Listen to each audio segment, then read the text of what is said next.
tous et à toutes. Notre quatrième rencontre aujourd'hui, à côté de cette icône de Caïche, Sainte Famille Saint-Joseph.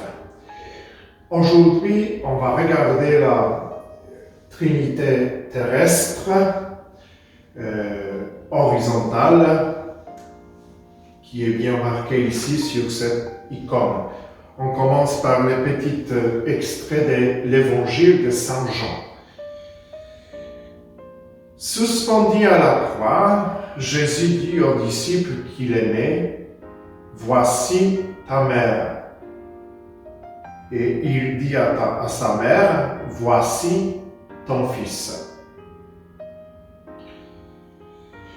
Au début de cette rencontre aujourd'hui, de cette vidéo, je vous invite de regarder les vidéos que j'ai faites chez une famille Vachon aujourd'hui. Je remercie à cette famille de m'aider pendant cette vidéo. Spécialement, je remercie aux deux enfants aux deux filles de cette famille.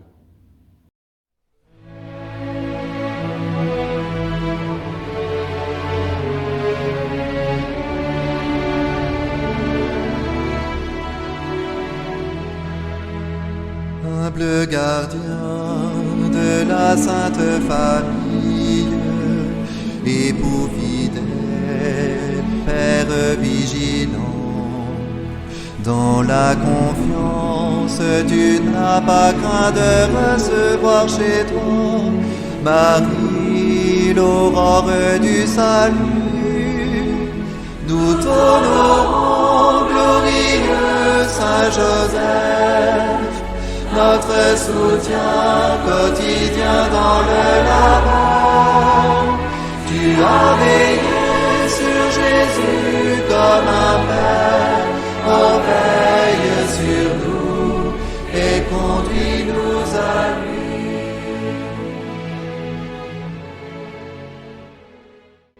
Bonjour, je suis aujourd'hui chez Famille Vachon et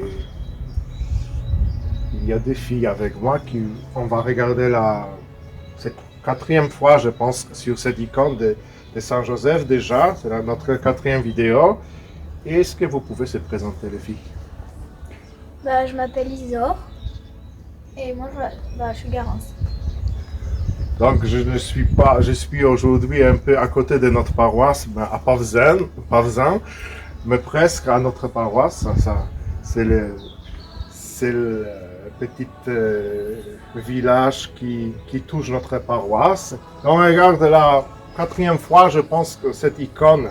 Aujourd'hui, je voudrais parler de la Trinité horizontale. Donc, en premier temps, est-ce que vous pouvez peut-être remarquer, les filles, qu'est-ce que vous voyez dans cette photo et qu'est-ce qui est intéressant pour vous en premier temps? Ce sera quelque chose peut-être très intéressant pour les gens. On voit Jésus, Marie, Joseph, l'amour et Dieu. Jésus, Marie et Joseph, ils ont tous une auréole sur la tête. Marie et Joseph, elle est plus sur le haut de la tête, au-dessus de leur tête, et Jésus, elle est autour de sa tête. Oui. Ça, c'est génial, ça, de voir cela. Mais la plus grande lumière, il vient de qui? L'Esprit Saint. L'Esprit Saint de Colombe ici. Et cette lumière, on voit ici, qui tombe sur Jésus-Christ. Oui. Ici, il y a un rayon qui tombe ici. Il n'y a pas d'autre rayon que ici, justement. Ça veut dire que c'est Jésus-Christ qui est marqué, qui est par l'Esprit Saint, Jésus-Christ qui a l'Esprit Saint en plénitude. Aujourd'hui, mais si vous voyez cette icône la première fois, quel personnage vous remarquez en première? Qui est plus joli? On voit en premier la colombe. On voit la première la colombe, ouais, qui est très important. Pour expliquer aussi la vie de l'Église, ça veut dire cette vie de l'Église, nous sommes entourés dans l'Église par l'Esprit Saint. C'est l'Esprit Saint qui agit aujourd'hui dans l'Église et qui nous donne la force de Dieu. Aujourd'hui, on regarde cette Trinité-là, Trinité céleste, non, pas céleste, Trinité terrestre ici, c'est la Saint Joseph, Marie et Jésus-Christ. Qu'est-ce qu'ils font? Qu'est-ce que vous pensez de ça? Ils regardent les adultes, ils regardent Jésus. Jésus, il a plutôt le regard dans le vague, on va dire. Et qu'est-ce qu'ils font? Est-ce qu'ils sont en route? Est-ce qu'ils sont à la maison, à l'extérieur? Qu'est-ce qu'ils font? Bah, ils sont à l'extérieur et je pense qu'ils marchent. Ouais. Et qui est le premier qui marche dans cette icône? Marie. Qui conduit?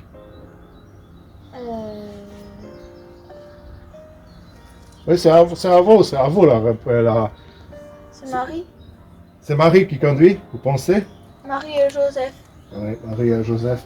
On voit ici le pied de Joseph qui est en face un peu, qui est le premier, parce que ici c'est le pied de Jésus-Christ un peu plus à l'intérieur de cette icône. Et Marie qui est un peu, on ne voit pas les pieds de Marie, donc il est un peu plus méditatif, pas en route aujourd'hui, ça veut dire dans cette icône. Et c'est Joseph qui conduit la Sainte Famille par les chemins.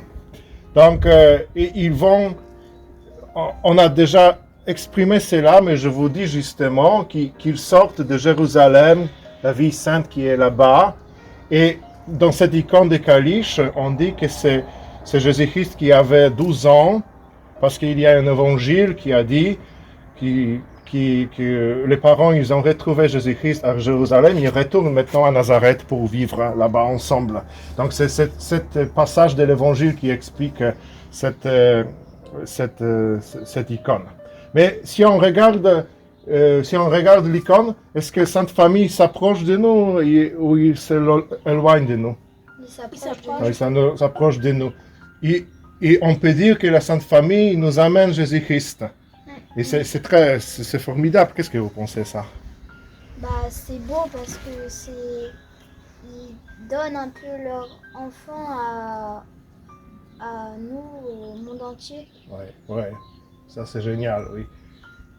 Ils annoncent Jésus-Christ ou ils donnent Jésus-Christ au monde entier et à nous tous aussi. Donc aujourd'hui, je voudrais encore plus regarder justement Marie. Qu'est-ce qu'elle a fait et pourquoi il est important? Qu'est-ce que vous pensez de la rôle de Marie pour Jésus-Christ?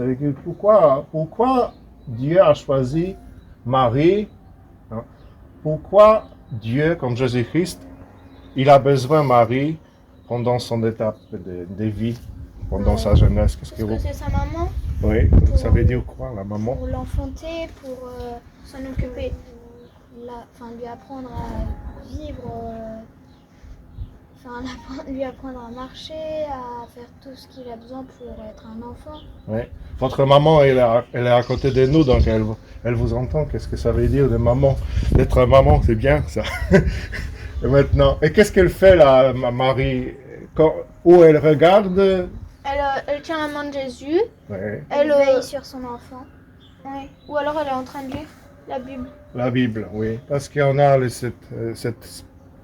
cet passage de l'Évangile qui nous dit que Marie, dans son cœur, elle a médité toujours la parole de Dieu, le mystère du Christ.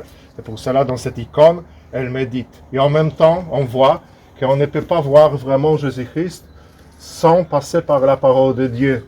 Dans notre époque, c'est très important parce que si on pense comment les gens ils demandent, comment je peux voir Jésus-Christ? Donc, on donne la parole de Dieu. Et par la parole de Dieu, on peut voir Jésus-Christ pleinement, ça veut dire jusqu'au bout. Parce qu'après, on ne connaît pas. Si on regarde justement la croix, on peut se tromper. On ne peut pas penser, je ne sais pas pourquoi ce sacrifice comme ça. Et si on regarde la croix par la parole de Dieu, on comprend Jésus-Christ. On comprend plus de Jésus-Christ, ça veut dire sa mission de faire. Est-ce que vous pensez, parce que quelques-uns ils disent que Marie est enceinte dans cette icône. C'est possible ou non? Non. C'est pas possible parce que c'est déjà Jésus-Christ qui est ici. Elle n'était pas enceinte. Mais quand même, ça veut dire ça, dans cette icône, c'est lui qui a fait cette icône. Elle a pensé que Marie, c'est la mère de nous tous. Ça veut dire nous sommes les disciples du Christ. Parce que Marie, vous vous souvenez, il y avait une situation dans l'histoire, à côté de la croix. Jésus-Christ a dit quelque chose à Marie pendant qu'il est passé, avant de sa mort. Il a dit quelque chose à Saint Jean. Saint Jean qui était à côté de la croix. Vous vous souvenez ou pas? Qu'est-ce qu'il sait? Elle a dit à Saint Jean, voici ta mère. Et à Marie, il a dit, voici ton fils. Donc nous sommes tous les filles de Dieu. C'est pour cela que Marie qui est enceinte, elle voudrait, ça veut dire montrer aussi que nous sommes les enfants de Marie aussi, qui s'occupe de nous. Elle ne s'occupe pas justement de Jésus-Christ et sa fille, mais elle s'occupe aussi de chacun de nous. Donc dans cette icône. Après, on peut aussi regarder les couleurs des vêtements de Marie, mais c'est encore plus, et c'est beaucoup plus spécifique de le méditer. Je laisse cette méditation peut-être à chacun de nous un peu plus pendant les films, pendant les vidéos. Merci beaucoup, les filles. Merci. Vous avez vu bien, on a bien parlé de cette icône. On connaît déjà quelque chose.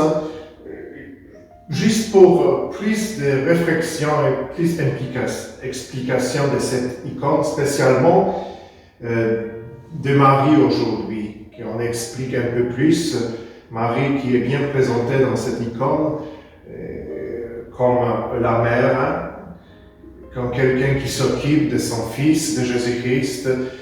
S'occuper de Jésus-Christ en moi, ça c'est grand chose, mais on peut toujours regarder Marie, comment elle a fait cela. Peut-être que je vous propose de mentionner justement de quoi on va parler encore aujourd'hui de Marie, la prochaine fois de Saint Joseph et de Jésus-Christ, un peu ensemble, et à la fin, pour le dimanche des Rameaux, on va parler de l'Esprit Saint qui est au milieu de cette icône, qui a une place fondamentale qui entoure de ce rayon tout ce qu'il y a dans cette icône qui est très important pour nous. Donc on voit la famille sainte qui en marche et on voit tout de suite qu'il marche vers nous. Et donc, nous avons la chance d'accueillir Sainte Famille chez nous. Pourquoi c'est important? Bien sûr, pour regarder Marie comme la mère, de regarder Joseph comme le père, et regarder bien sûr et d'accueillir Jésus-Christ comme notre sauveur, le sauveur de notre vie. Il s'approche de nous. On voit vraiment que c'est Saint Joseph qui conduit un peu cette famille avec Jésus-Christ, parce que c'est son pied qui est devant des autres. Et on voit aussi que Marie, on ne voit pas ses pieds, on peut penser qu'il est attentive pour être conduite par les autres, par Jésus-Christ et par Saint Joseph. Elle a bien pris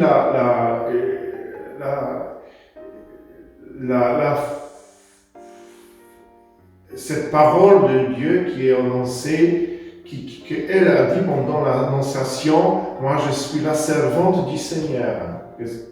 Tout qu'est-ce qui se me passe pour moi selon ta parole. Et on voit qu'elle lit la parole de Dieu. Pourquoi? Parce que c'est par la parole de Dieu qu'on voit le Christ dans notre vie. Elle contemple la parole de Dieu. Marie tient la main de Jésus qui est le Verbe incarné en elle, bien sûr. Marie porte la Sainte Écriture parce qu'elle a conçu le Verbe de Dieu par la foi en l'Esprit Saint, par la foi qu'elle a reçue aussi.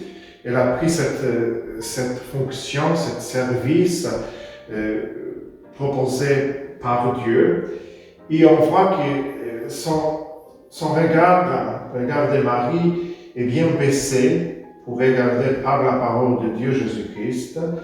elle contemple la parole de Dieu. On connaît bien cet évangile qui dit que Marie a reçu la parole de Dieu dans son cœur et le méditer jusqu'au bout de l'évangile de Saint Luc. Cet évangile s'accomplit dans cette icône. Et en même temps, pourquoi cet évangile on l'a choisi aujourd'hui? Qu'est-ce qu'on peut regarder encore de cette icône de Marie? Marie, comme là-bas dans notre statue, dans la chapelle ici à Pélissin, elle est enceinte. Comment elle est enceinte en plus que Jésus-Christ?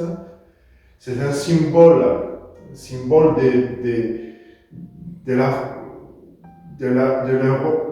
rôle de Marie.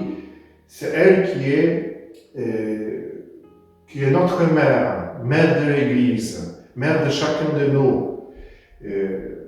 Nous sommes les fils et les filles de Marie aussi. C'est elle qui nous conduit aussi, qui est à notre aide, et on voit dans cet évangile de Saint Jean, comme Jésus-Christ est sur la croix, il donne tout le monde, il donne Saint Jean, et par Saint Jean, nous tous, à Marie, voici ta mère. Et on connaît la fin de cet évangile, et de ce moment, Saint Jean, il a pris Marie chez lui. Donc, c'est une invitation pour nous de ne pas justement regarder Marie, mais de prendre vraiment elle chez nous, parce qu'elle peut nous aider de lire la parole de Dieu, de le méditer, de regarder Jésus-Christ, de le contempler, de marcher, de suivre Jésus-Christ avec Saint Joseph. Et aussi, bien sûr, elle peut nous aider spécialement à toutes les femmes d'être le bon mère pour les enfants, de bien s'accomplir cette mission d'être mère. Et je souhaite vraiment à tous ceux pour toutes les femmes, on a fêté semaine dernière la fête de toutes les femmes, la journée pour les droits des femmes. Donc, je souhaite à toutes les femmes aussi d'accomplir cette mission d'être mère pour tous les enfants. Sainte Marie, notre mère, notre reine, priez pour nous, intercède auprès du Père pour nous tous. À la prochaine fois, et à la prochaine fois avec Saint Joseph.